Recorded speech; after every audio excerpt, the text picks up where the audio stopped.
I've been called by my friends. It doesn't bother me if it's my friends, but if I don't know you and it's in a derogatory way, like I will literally beat your ass.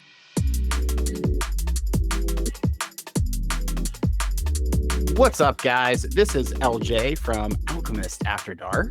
Welcome back to the podcast. I know it's been a minute, but I've got a special guest with me today.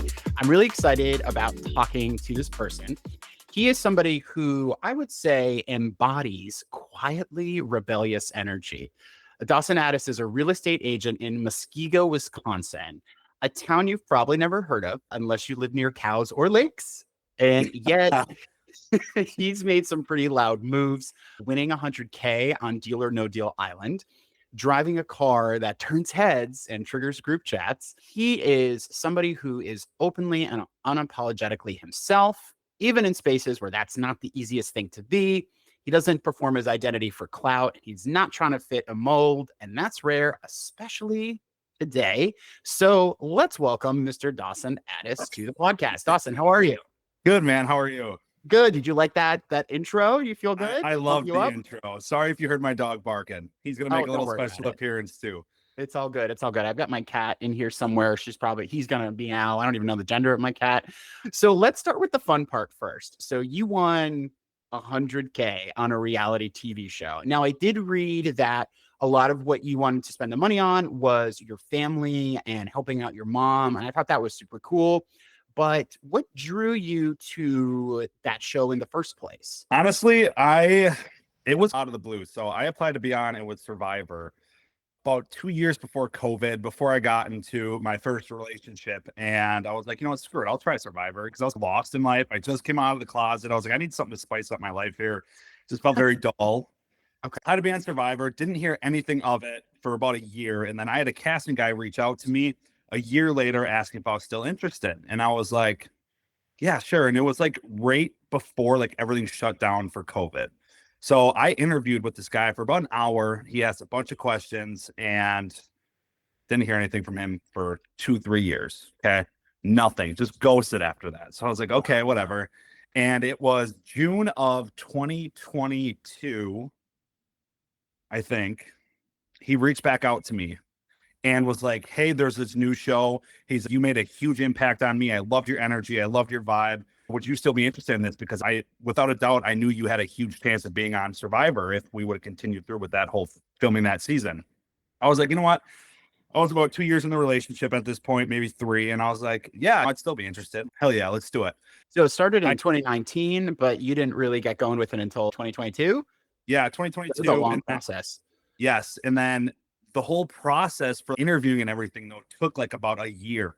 So I had psych exams, I had the mental exams, physical exams, I had to pass and send videos of, and it was probably 30 to 40 hours of interviews, honestly. It was so intense. They're asking just the most craziest questions. And did you know what it was for, or were they keeping it a secret from you? The whole show plot changed 3 months before I actually took off to film. So I had no clue what was going on at all. And honestly, I had no clue what was going on in the first 3 episodes of the show. I was just playing, having a good time, acting like I knew what I was doing. Can you explain for the listening audience what the actual, if they haven't seen the show, like what is the goal of the show and what you do on it?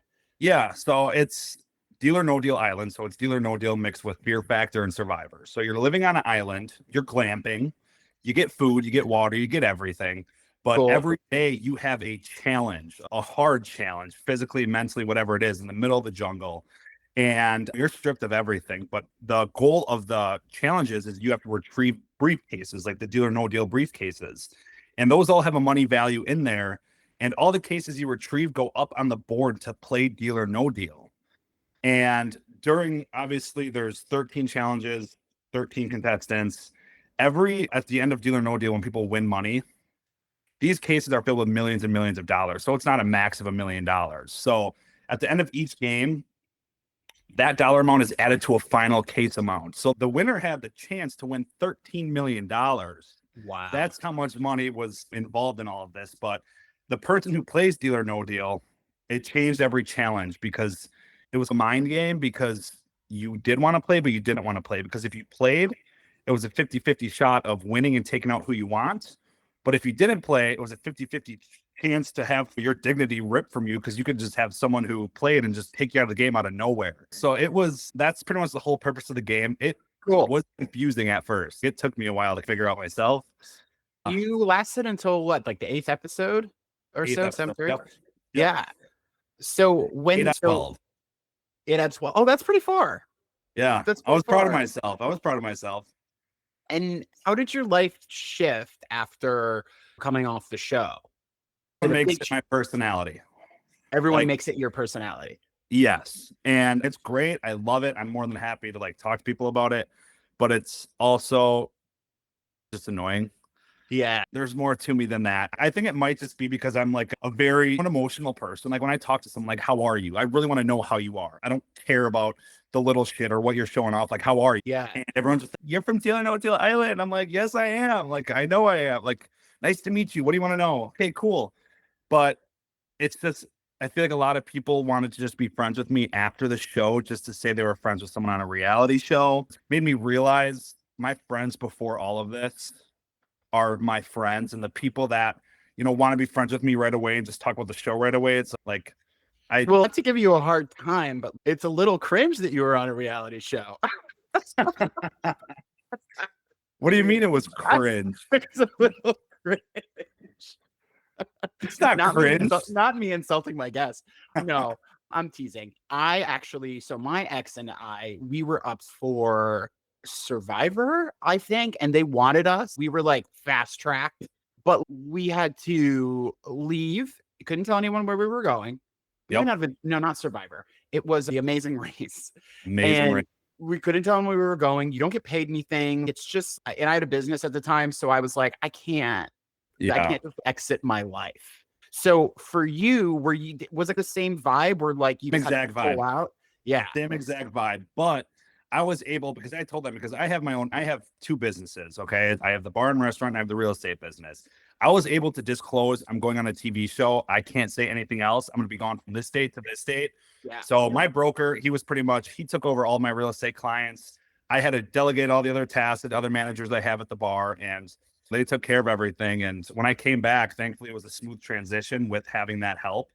Were you doing real estate at that point? Yep. I went out for filming. It was August of 2023. And I came back in October. So it was a long time. I mean, we were flown out to bum nowhere in the middle of an island in Central America. Hand them your phone, hand them all your stuff. You want to talk about having a mental breakdown? I was losing it. I swear to God, I was manic when I got there, because I was up for 36 hours, no sleep. It was just insane. And then we had to go sit in a session and learn the game. And it's I was losing my mind. I wanted to back out so bad. While people may try to make it your whole personality, which makes sense, it's also it is a launching pad for future projects or other things you want to do. It gave you some on-camera experience and exposed your brand to a whole group of people. Yeah. So as cringy as reality TV is, and I'm just teasing, what am I? It's a little cringe. Come on. A little bit. A little bit, A little bit. Especially when you see these shows where it's just so scripted and everything is just so fake. It's like fake reality. Do you know what I mean? And this was not scripted. That's great. This was pure reality. And there was obviously a couple scenes that had to be retaken and reshot, whatever. But I got to remember, too, it is a good launching pad. I know it's a conversation starter, and people do want to know more about it. But sometimes, we're stemming back on this, it doesn't bother me unless I'm in an intimate conversation with someone, I get interrupted. Because if I go locally where I'm at, where everyone knows who I am, and I'll travel outside different cities, whatever, and people recognize me and stop me, cool, great. But it's, if you see me in a conversation, please don't interrupt me. I'm already trying to focus on the conversation myself. So when I get caught off guard, now it's I'm spiraling because I'm ADHD to the max. And I'm like, what the hell? Well, then let's not talk about it anymore. No more your past. No, we could talk about whatever you want. Whatever I want? Dawson. Whatever you want. Okay. So you're based in Muskego. Am I saying it right? Yes, you are Muskego. Yeah. So I've actually never been to the Midwest, but I've been known to date a Midwesterner because there's like the Midwestern nice. And There one of my is. first boyfriends out of college, or actually I was in college, was like this really nice boy named Luke, and he was from Nebraska. And he was He's a really just corn-fed boy, he huh? was a corn-fed boy. He was just a nice guy. Yeah. So there's that impression of Midwest nice. Yeah. And what do you feel like? Is there a misconception about being born in the Midwest? Because obviously, when you went on the show, you were dealing with people from all over. Did they have a stereotype of you? Yeah, I mean, what was really cool though is so Boston Rob, like the famous guy everyone knows, he like hangs out with Zac Efron's brother. He's on the Traitors. Good dude. He's like a Survivor legend. I remember he told someone he asked because I have an Indian tattoo on my chest. He asked someone if I was a professional NFL football player. He's like, look at this guy's legs. He's like, he's got to be someone. He's got to be on a football team or something. And I was like, I'm Wait, blushing. I was like, really? You think so? Me? what do you mean an Indian's tattoo? Oh, your chest. I have a Cherokee Indian on my chest right here. It's for my grandpa because he was a full 100% Cherokee Indian. Oh, cool. So you're Native American. I'm not actually. So he's my grandpa, but blood, he's not. Oh, gotcha. But he was there obviously since day one. Yeah, you look very I'm not, white to me. yeah. Like super white. I told you I would have spray tan if you're telling me I look white.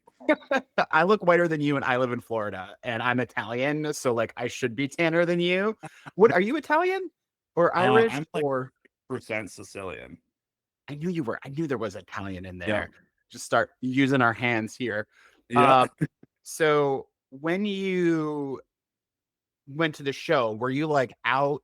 Did you come out later in life? Tell me a little bit about just that process because it's such an important moment for a lot of us where we're being real and authentic, and that's really scary. Tell us a little bit about that. Yeah, God, the whole coming out thing. So I've always known I was gay. I remember checking out my brother's friends when I was in elementary school. I remember I would Google image wieners on the family computer. Okay, in middle school.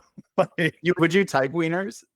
totally. I was like, Google images. I'd be like, all right, what's a wiener look like? Okay. And I would Google image it. And I remember my mom, who was looking at this, and I'm the youngest out of three brothers. Okay. Yeah. So obviously it's the older brothers. So I got away with it all the time. And I was like, I don't know. And I remember my oldest brother, that had to been Dawson. That had to been Dawson. And I started crying. I said, it wasn't me. Totally got away with it. But anyway, Gay men is what I Googled. And I was in middle school. Like, why was I so specific like that? You're like, Yeah. weird. I'm like, gay men. Like, weird. What? Go ahead. So, I mean, I've always known, and then obviously, like middle school, you really start figuring it out. And yeah, I experimented with guys in middle school for sure, and obviously high school as well. And I would date girls, the prettiest girls ever. I was like the dorky kid, had no friends. And it took a huge toll on me because my nickname, like on the school bus, I'd walk on the school bus, and we're like, oh, it's Pillsbury Doughboy. And that like really with me because I was like totally bullied. Middle school is so mean. And then freshman year, I started losing a bunch of weight, and I won the most change in the yearbook from freshman to senior year because I had like the biggest transformation. All like the hot popular girls wanted to be my friends. I started dating them in high school, taking them to prom, all this stuff, pushing this whole gay image out of my head and avoiding anyone from even thinking it. Had like a big lifted truck, blacked out, you name it. I was rocking the rolls so damn good. No one would even blink an eye at me. Okay. But obviously, you graduate high school. I got a job working construction in Chicago. I'm like an hour north of Chicago, not far at all. And I was working the blue collar job. I was hiding who I was still. Now I realize, okay, I'm an adult now. Like I want to grow up, live a life, have a family one day, all this stuff. Like I need to be true to myself. I can't do this with a girl. Are you kidding me? I can't do this my whole life. So I kept it down for about 2 years after high school, got really big into drugs and drinking and just masking it all. And finally, it was my 21st birthday. I like woke up and realized like, I need to stop. I quit drinking for a year. I signed up to be in like a bodybuilding show, which I dropped out of the week before because that was like really hard. But I got shredded as I learned how to sit in my feelings and process things and control, I guess, my OCD thoughts. It was, yeah, that was probably the biggest learning year of my life. And I finally came out of the closet. It was shortly before my 21st birthday, actually. I was 20 years old. St. Patty's Day, I got hammered and told everyone. I'm running around the bar telling everyone. This was after I had individual conversations with my close friends and family. My best friend Alethea, the one girl who I thought could change me, I told her like a year before anyone else. Broke down to her because I knew I was in such a terrible spot. I just needed to talk to someone. What was the Yeah, response like? How did your family take it? I honestly am so thankful. My family does not care. They love it. My brother's like, "Wow, you're saving some for the rest of us." And I was like, "Yeah, I sure am." Oh, and I had a lot of girls say, "Oh my God, you broke my heart. You're like the hottest guy here." And honestly, I'm very thankful. Friends, family, I mean, they all take it amazingly. My dad loves it. It's just my brothers, like when I came out, they were asking me all these questions like, how does this work? How does this work? And when I was obviously coming out to like my family, I was a mess. I was crying. And I remember my oldest brother, Dylan, he is like the sweetest guy ever. Him and I are so similar, like emotionally. And I remember he started crying. That was a big catch hump. But Oh, yeah, my oldest brother, Dylan, started crying. He's, dude, I never wanted you ever scared to tell me. He's, at least now we can have another brother. And it was super sweet. He is like the nicest guy in the wow. world. My dad, he started crying too. He's, as long as you're not going to be a girl, I don't care. And I was like, I'm not going to be a girl. Nothing's changing. I'm still me. Like, I'm not going to come out tomorrow wearing high heels and a dress. Like, literally nothing is changing. I'm still me. It's just now I can openly say I'm into dudes. I'm checking out dudes. I want to date dudes. I want to marry one. He's, yeah, I don't like, he's, that's great. He's, I'll have an extra son. Like, both, like, it was just the picture perfect coming out story. I've had a few situations of like friends I used to hang out with say some shit, but I guess my straight Midwestern side came out and I was like, I'll beat your ass. And then they back down because I'm a big guy and you're just a little dude. You're going to talk shit, you're going to get hit. I'm sorry. So my question, I guess, is, was anybody like, yeah, I knew? My grandma, Tell me about how your grandma, how did she know? Was it like stereotypical stuff or just more of a sense of a deeper knowing? I mean, when I was a kid, I'd always walk around wearing her heels and act like her. And I love to go shopping. I'm like, Grandma, let's go shopping. Can I put on your shoes? And we would have a blast together. And then my sister Morgan, I would like always try on our makeup. I would try on our dresses. I would sing Hannah Montana with her. I'd make music videos with her, little stuff like that. But I was so feminine as a kid, but I just looked up to my brothers and wanted to be more masculine. And that's the whole No, it's psychology part of interesting. everything is just nuts to me. Because I do that a lot. Like I think about like, why am I gay? What did something make me gay? And this is, or was I just born this way? Because there are Yep. people that will argue different sides of whatever. And I think about, am I just more evolved with like my sexuality or the way that I see the world? Because I definitely would say I have some That, divine feminine qualities, but I also have divine masculine qualities. And yes. I don't think I ever wanted to be a girl. I wouldn't say I wanted to be a girl. I wanted to do only the feminine stuff. Do the feminine stuff. Only, yeah. How was your, and this is just maybe me being armchair psychologist, how was your relationship with your dad when you were a kid? Honestly, like childhood stuff was a little up. I didn't talk to him for a while, but come seventh grade again, he was my ride or die. He was like my best friend, took me under his wing. They always say there's always like this like research that's, oh, you had an absent father or whatever. And I was, yeah, and I always was confused by that because I was very, when I was a kid, I was much closer to my dad and always felt like we had a great relationship as a kid for the most part. And so I, at some point, I guess maybe you stop wondering. And I think that's where I've gotten to it. I'm like, I don't know why I'm gay. It's I'm just, so I'm complex. gay. Yeah, it is really complex. And it's not just, oh, it's a gene, it's this, that. It's probably like a bunch of different factors. Also, I read research that says if you are the younger you are like in a line of brothers, the more likely you have a chance of being gay. And that's actually, and you're the youngest brother, right? Yes. Yeah. Yes. So there's some research that was done on that too. I'm sure someone will call me out and say that's not what it said, but And you know what else I like find so crazy is back to like the whole psychology of everything. yeah. like what you were saying, but also, and you think about it now, honestly, the gay community, it's so filled with toxic, like drugs, drinking, transactional sex. Like it's such a crazy world. And I'm not bashing on it. But one thing I think is a huge reason why that is because being gay, like it's not easy. We don't choose to be gay at all. When you're hiding who you are in the most important developmental years of your life, I feel like it comes back to when you're an adult. I'm type A, monogamous. I want to be in a relationship. I want to love someone. I want to be married. I want to have kids, all that stuff. People can be single, do your thing, but I feel like it's creating a bad stigma and making people like me and you just hopeless with finding a steady, healthy, happy, long-term relationship. I think part of that is when you grow up, like you said, hiding yourself, you're surviving. Like you're just trying to get through. You're trying to make sure nobody sees you. And that stuff compounds. And especially when it starts from when you're a kid. And I've done years of work in therapy. I'm a life coach. I read tarot for people, but it's hard work. And I noticed that there's a real aversion to a lot of these guys. Like I have a friend who just like different person every day. And he'll sometimes admit to himself that it's a validation thing and it's cool, do you, but there's so much unhealed trauma. And that's something that I'm really interested in Right. is like how we can help address. I think it's a mental health crisis because why else would you be drinking, doing drugs? Yep. And we're not allowed to talk about it. You and I actually just talking about this, it's very controversial. And even So, like the reason why people can't be in like long-term relationships. Everyone has their own traumas, past lives, whatever.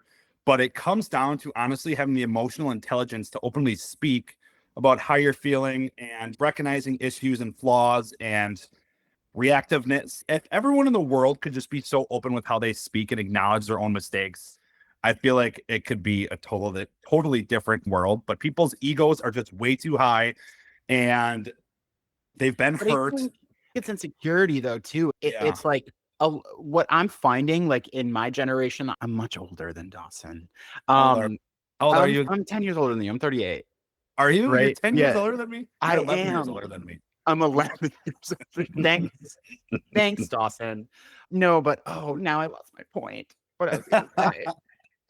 So the thing is, I'm finding like my age as a millennial, right? And I'm your age too, as a Gen Zer, is a lot of us weren't raised learning how to regulate our feelings, learning how to process them. But like a lot of these guys get to their older phases in life and they know that they've got some stuff to work on.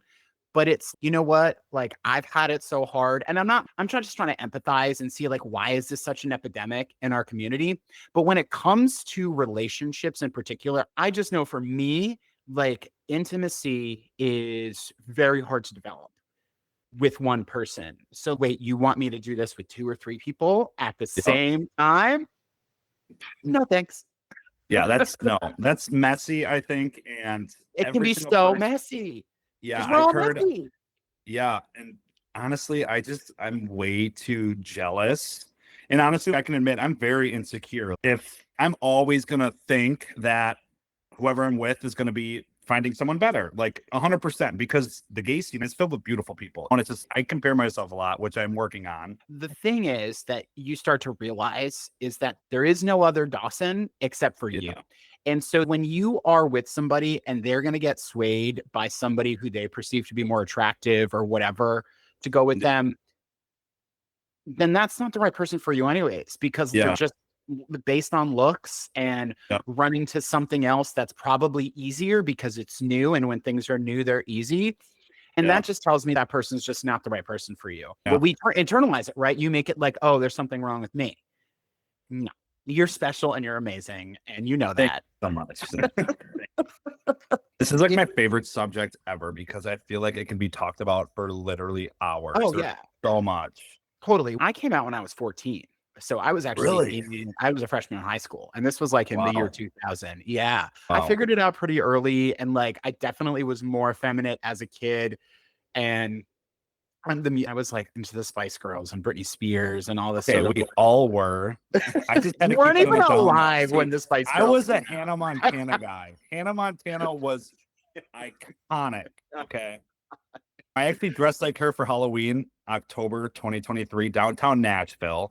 And let me tell you what, the amount of guys that have a fantasy over a guy dressed as a girl, insane. But, like, were you trying to pass, or was this more just like, I was it looked like a clear that you linebacker. were? I looked Yeah. like a linebacker with a blonde wig. I can tell you what, my legs and ass looked phenomenal in these skinny white jeans that were ripped up with go-go boots. Stellar legs. From the back, it's woo. But ass up, it was just like wide shoulders. I'm like, what's up? So what's like a Hannah Montana outfit? Did you have a wait like a? And I show you like on my phone. Of course. You could send it to me It- and I'll edit it in. Okay, because it was I was not very sober, so my hair and makeup was a little messy. But all right, here we go. This is from behind. Oh my God. It I'm was dead. this next level. You look scary AF. Like, with the beard I and look like everything. Tiffany Wilson from the White Chicks. At okay? least commit to it and shave the beard. No, I couldn't have because I had too much of a baby face. In 2010 in New York City, I for Halloween was who I named Kiki Kardashian, the crazy Kardashian sister that they don't let out very much because same thing, broad shoulders. I had a black wig, Big ass arms. Yep. And I remember being at a bar in Times Square and I was drunk. It was the end of the night. It was like Halloween, whatever. And I remember this guy sitting next to me at the bar and he like just put his hand on my thigh and started like rubbing it. And I was like, this is so gross. He was like, I was at like a straight bar. This wasn't like, I wasn't in a gay bar. It was a straight bar. And it was he like older drunk guy. and thought you were a girl, or was he like? I don't know, because I didn't look like a girl, and I'll put the image up on the screen here. I look like a hot mess. But I think it's a rite of passage for gay guys, right? You have to do the one Halloween where you like dress up. I do it every year. Every year on Halloween. Like last year, I dressed as my cousin Jen. She dressed like me. I was Kim Kardashian one year. Hannah Montana. We're the same. I was the White Chicks with my brother-in-law, and we did the dance. I literally flipped him. Like it was, yeah. It's fun when I rock a set of heels. I bet you look like a horse in a set of heels. Yeah, traipsing around here. Like I remember, they always break by the end of the night too. And I have so much respect for the people that wear heels all the time. Oh my God, mostly women. So painful, dude. And they're like you're like vaulted up and forward. Yep, the front of your foot starts hurting so bad. The calves looks amazing. They're just activated and flexed out as hell. Yeah. That's like my one thing, like not my one thing, but that's the thing that like people are always like, you have amazing calves. Like people will stop me and say that. This one guy the other day was like, yo, you got great calves, bro. Show me the calves. Let me see them. Let me see the calves. I don't know if I can. Oh, yeah. It doesn't, you can't. Those are some nice calves. But they're pretty big. Yeah, mine are like long and skinny and I hate them. It's just my upper legs that grow. Your quads. Yeah, I think I'm gonna get calf implant. I was gifted with the calf gene. Like, I don't think it's anything I've ever done. I mean, I did CrossFit for most of like my adult life as a workout. So I squatted a lot, deadlifted. But I remember being in 4th grade and my gym teacher was like, you have amazing calves. You have Tina Turner legs. And I was like, all right. Tina Turner legs. So one more thing about being gay, but the dark side. Has this ever been like an issue for you in your sort of public life as a real estate agent, or has it not really ever been a thing? Do you feel as an adult being out, like people have discriminated against you, or do you feel like that's not really a thing anymore?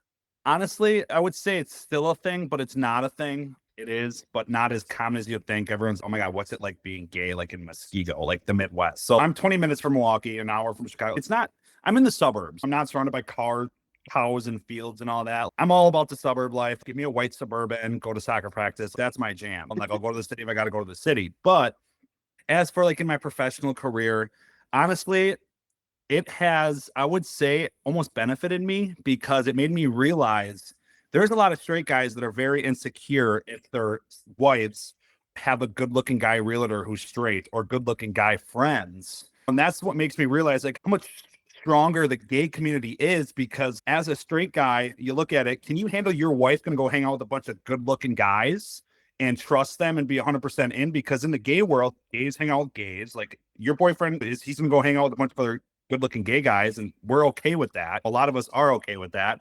Are we? But I mean, yeah, it's with the trust, but Yeah, I have, obviously. ultimately more girlfriend relationships, and I get along with the girls, and I can also get along with the guys. Like, I'm very hybrid that way. Like, I can be a girl's girl, guy's guy.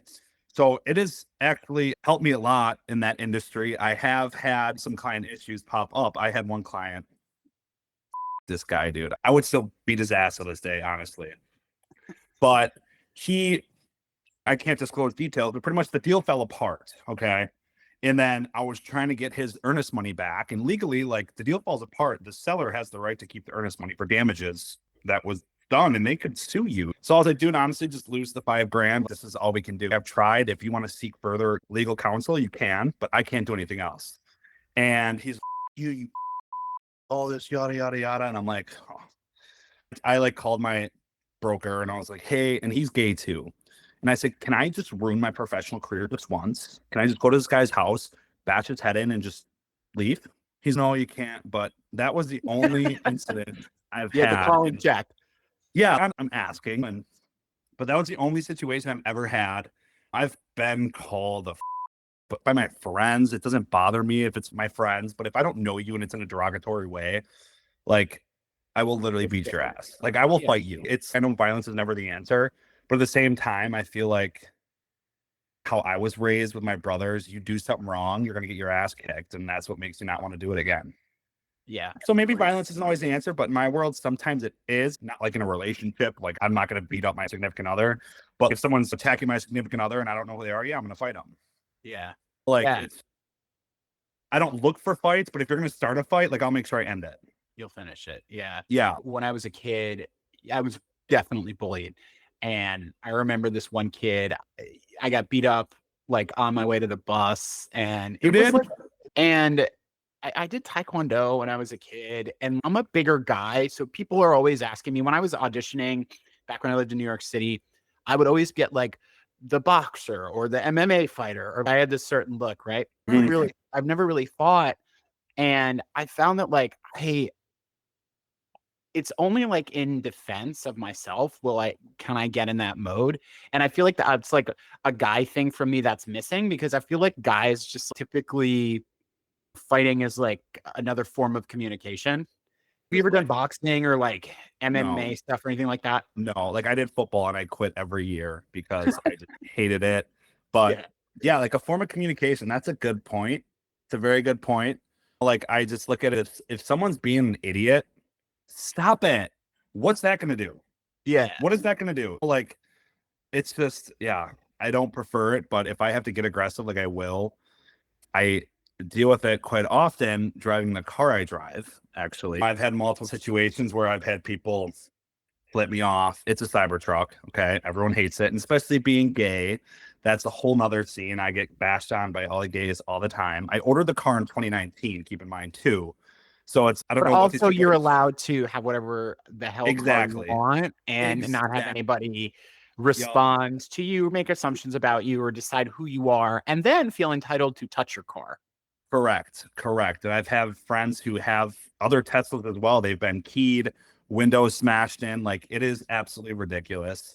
I've had times where I stopped my car and I jumped out and I'm like, hey, asshole, you want to come say it to my face, because they're trying to throw stuff at my car and flip me off. Do whatever you're going to do. Like, I'm so glad, like, my car can upset you that much. That just shows you're just a not intelligent person. But, like, I work very hard for all my materials I have. And if your little scum ass is going to try and ruin it because of it doesn't match with your morals or whatever, don't take it out on the person who's just driving the car they like. Go send an email to someone. Don't let me deal with it, because I already am dealing with 900 other issues in my own personal life. You're just making it worse. And then I'm just going to be set off where I'm literally just going to pull my car and park and I'm going to chase you home. So I'm already mentally unstable. Don't trigger me anymore. You know what I mean? No, it's crazy. And that whole thing is a whole other topic, which we won't touch too much today. But you and I are gay men, and there are parts of us that fit very well into the gay identity, but then there's parts of us that don't. And I think one of the great things about being an adult, one thing I've realized is I am full of contradictions. I am full of some things that make sense over here and make zero sense here, but they all work because we're human. And I've found a lot of times in the community, it's if you don't fit this checklist of things that you should believe, how you should act, what you should do, what you should say, you're cast out of the group. And I say Correct. that because I was into the circuit scene for a couple of years ago. I had never been a party boy. And then all of a sudden I was like, I'm going to do this now. And I like was really good shape. I was like hanging out with these hot guys. I was like, oh, I'm like one of the hot guys. And it was like really great for my ego for 5 minutes. And I realized, oh my God, drugs, drinking, the expectation of sex, no intimacy, personal connection. And once I stopped wanting to do that, I lost all of my friends who did that.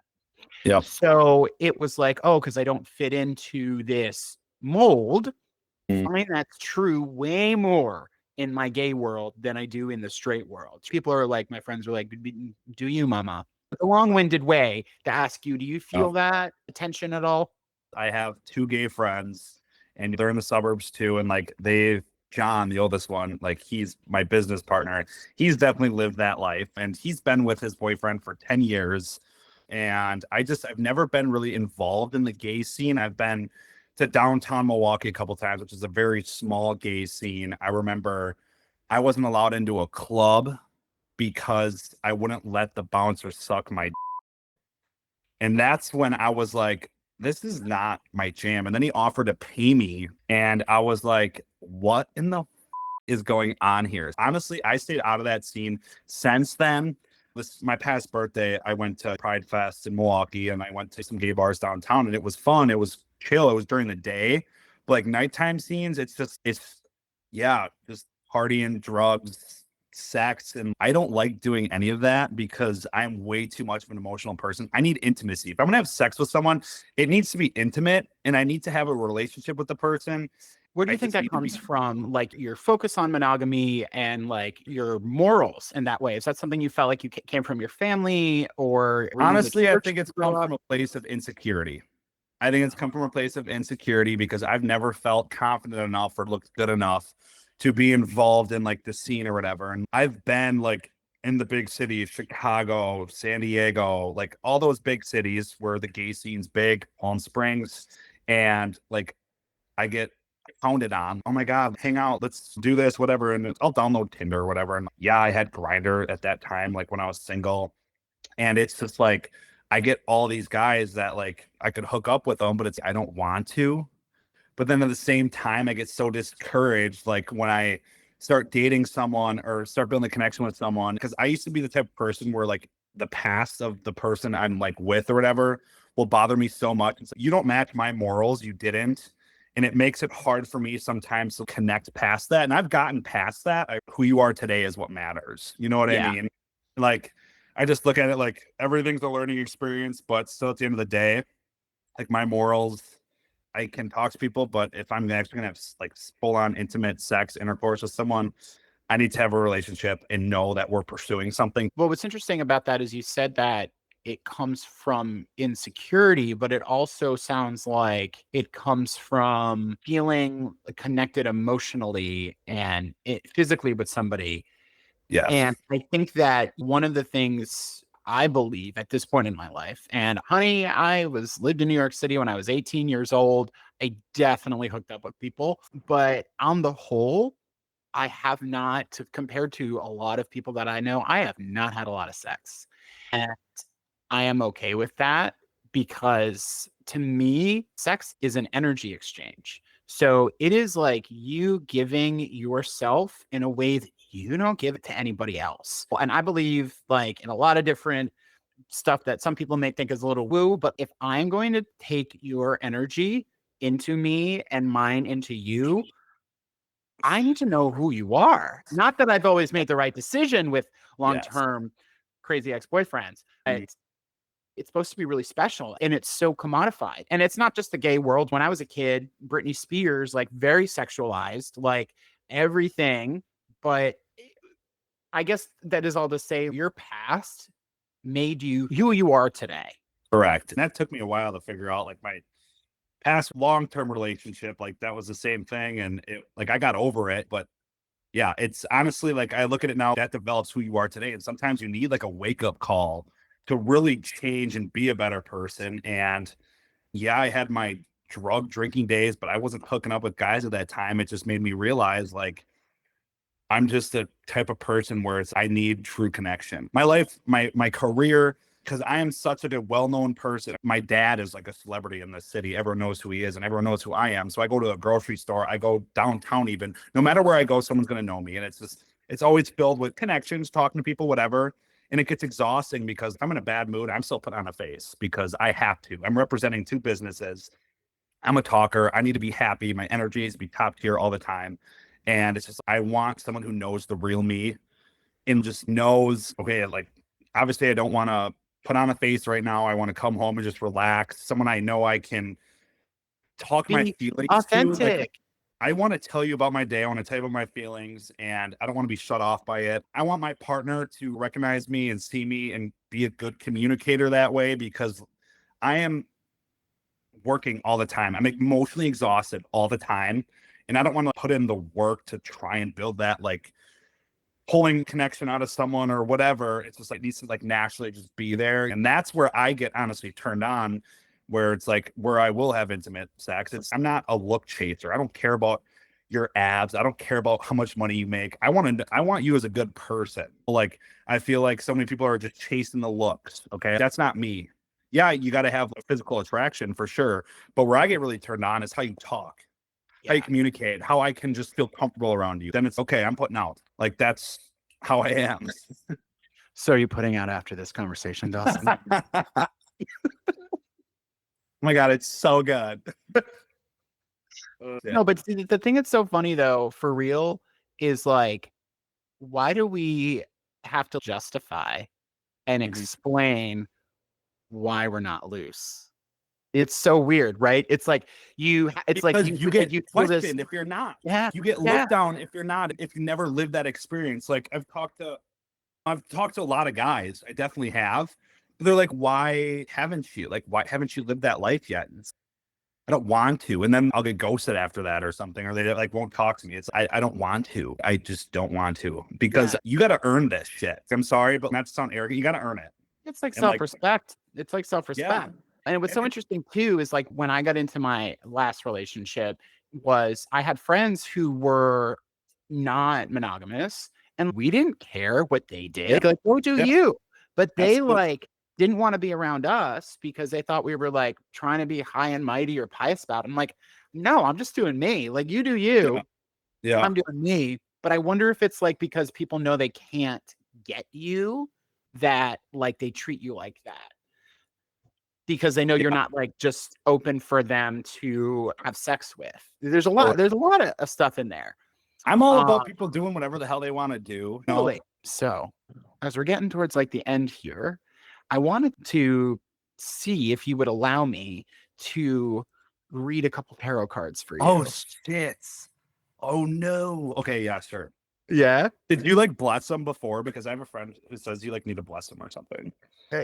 There's a lot of different ways that you can do this work. Okay. Okay. We're blessed. Is there anything that you in your life right now? So the way that, just for the listening audience and even for you, the way that I look at tarot, it's something that's a really important part of my life. And it isn't about telling anyone their future. It's not about being super woo. It's more about reflecting back to you what you're actually feeling to help make sense of it in a different way. Because these are all just images. They all mean slightly different things. And when you put it all together, it helps you in a different way process what you're going through. I got into tarot when I went through my divorce. I was married a long time ago, 2014 to 2018. And when I got divorced, I don't know why. I just was called to it. I bought these tarot cards. Carrots? Carrot? What is it? Tarot. Carrot? Oh, tarot. So Not it's tarot. spelled with Tarot. So it sounds like tarot, but it's tarot. I It's failed like, English in high school, if you can't tell. you did? Oh yeah, Well, I was you're very incredibly well stubborn. spoken, Dawson. I was I in was a up in high school. I would skip all the time and smoke cigarettes and drink and yeah. and look at you now. You're a reality TV show Yeah. star. Is there a specific question that you want me to answer for you with the cards? I want to know more information about this, whatever. Or do you want me to just pull the cards and see what comes up? And yeah, I do want to know okay. if a big project I'm working on is going to happen. Ooh, someone has a big Yeah. project they're working on. What can Yeah. you tell the listening audience about the big project that you're working on? If Ooh. anything. It's going to involve being on a screen. Oh, Dawson's got things up his sleeve. Yes. All the tricks up my sleeve. Oh, Because I fell in love with the TV industry when I was on it. So I was like, I got to find a way to make this happen again. So I go live on TikTok 4 days a week. I do readings. I have private clients. Do I follow you on TikTok? I don't think so. I actually found your TikTok when I was researching you and looked at some of your videos. And there was like one that got like a lot of views of you like talking about beer. Fun fact, I am literally one of the world's fastest beer chuggers. I swear to God, that video. You have a technique, I noticed. It's a specific you open the throat. Yeah. I don't know if it's a gay thing or what, but it's just gag reflex is not there. Okay. So FYI, this is something that I've been doing for probably 8 years. I've been on TikTok for about 3 years with it. And the more that I've dived into it, the more my gifts have come up. I'm very intuitive. I can sense things. So when I'm doing a reading with people, sometimes I use cards, sometimes I don't. I pick up on things. And did you have a question? Yeah, can I go pee quick? Yeah, please. Okay, I'll be right back because I have to pee so bad. Longest pee I've ever taken in my life. Congratulations. Ugh. Okay. I found my vape. Oh, thank God. Okay, so you're reading. So I pulled 3 cards for you. And not to toot my own horn, but I'm going to toot it. What's that? Did you cheat? You didn't look at the cards, right? Did you like pull specific ones out? No. Okay. No, that would be me just like curating a reading for you. These are the cards that came out. So what I do, a couple different methods, but what I typically like to do when I pull my cards is I like to just go like this, and whatever, if I don't get a clear card, I like to go back and see, okay, is there a clear one that sticks out? So that's what I did for you while you were gabbing away about something. And I've pulled 3 cards, and I think you're going to be happy with the results. So the first card I pulled was the 9 of Pentacles. So if you can see her, she's like the bad bitch of the tarot deck. Pentacles are the suit of career and finances. She's very happy. She's building her own name. She is basically indicating to me that this new venture of yours is going to be very successful. There's no way to about it. What I need. And then the second card I pulled for you is the Chariot. And the Chariot is basically like the journey that you're on right now, that you're going through, that there's going to be ups, there's going to be downs, but your sheer willpower is going to bring it home for you. And the cool thing you'll notice is he's got this star on the top of his head. And it's the same star that is in the third card I pulled for you, which is the Star. And this is basically a card of hope and signifying basically that good things are coming your way. So these 3 cards together tells me your venture is going to be very successful because you're going to make it happen. I'm working on this for literally 8 months. Wow. You could almost have a baby.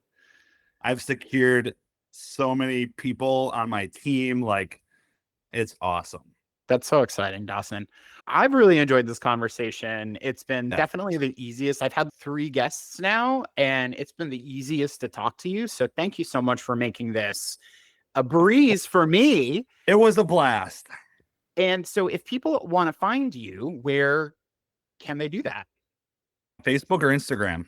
Instagram's at Dawson Addis, Facebook at Dawson Addis as well, TikTok at Dawson Addis as well, or dash maybe. But I really don't go on TikTok much. I just squirrel and get caught in random videos, and I think the world's ending. So I try and stay off of TikTok sometimes.